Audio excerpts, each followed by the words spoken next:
ঘূর্ণিঝড় রেমালের তাণ্ডবে খুলনা, বাগেরহাট ও সাতক্ষীরা জেলার ৪৫ কোটি টাকার বেড়িবাঁধ ও পাকা রাস্তা ক্ষতিগ্রস্ত হয়েছে। এই মুহূর্তে ক্ষতিগ্রস্ত এসব বাঁধ ও সড়কে জোড়াতালির কাজ চলছে। ঈদের পর মূল কাজ শুরু করবে পানি উন্নয়ন বোর্ড, আর সড়ক বিভাগ কাজ শুরু করতে চায় ডিসেম্বরে। কয়রায় উঁচু, টেকসই ও মজবুত বেড়িবাঁধ নির্মাণে ২,২০০ কোটি টাকার প্রকল্প নিয়ে আসছে পানি উন্নয়ন বোর্ড। আতিয়া পারভেজের রিপোর্টে বিস্তারিত।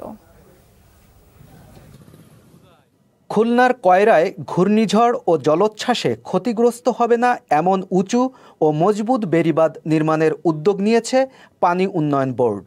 ঘূর্ণিঝড় রিমেলে ক্ষতিগ্রস্ত বেড়িবাঁধ ও সড়ক নির্মাণ কাজ আপাতত শুরু করতে না পারায় সেখানকার মানুষের দুর্ভোগ দীর্ঘমেয়াদী হচ্ছে। সরকার এখানে হাজার হাজার কোটি টাকা খরচ করছে, তবুও আমরা ভালো বেড়িবাঁধ পাচ্ছি না। আমরা এমন একটা বাঁধ চাচ্ছি যেন না ভাঙে।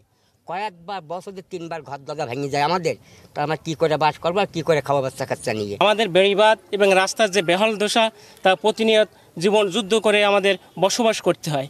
আমরা এমন একটা টেকসই বাঁধ চাচ্ছি যাতে আমরা করে স্থায়ীভাবে কোনো কিছু সফলতা পেতে পারি, না হয়তো আমাদের এইভাবে যুদ্ধের সাথে সারাটা জীবন বেঁচে থাকতে হয়।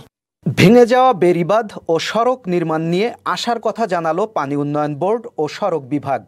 আমাদের এই কাজ চলমান আছে। আমরা কিন্তু সামনে আপনি জানেন বর্ষা আসতেছে, এই বর্ষা আমরা মোকাবেলা করব। এই বর্ষার মধ্যে কন্টিনিউ করব হচ্ছে যাতে বাঁধটা ভাঙে আবার এই ধরনের কোনো দুরবস্থার সৃষ্টি না হয়।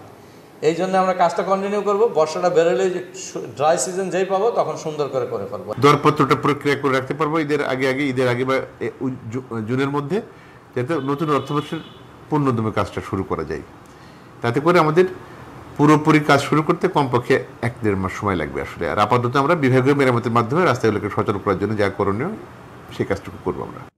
বেড়িবাঁধ ও সড়কের চলমান কাজের মান নিয়ে ক্ষুব্ধ স্থানীয় সংসদ সদস্য।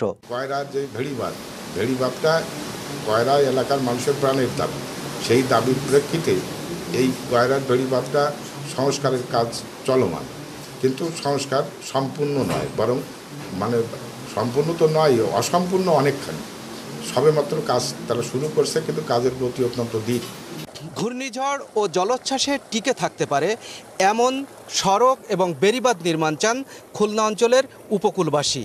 খুলনার কয়রা থেকে আতিয়ার পারভেজ, বাংলা ভিশন।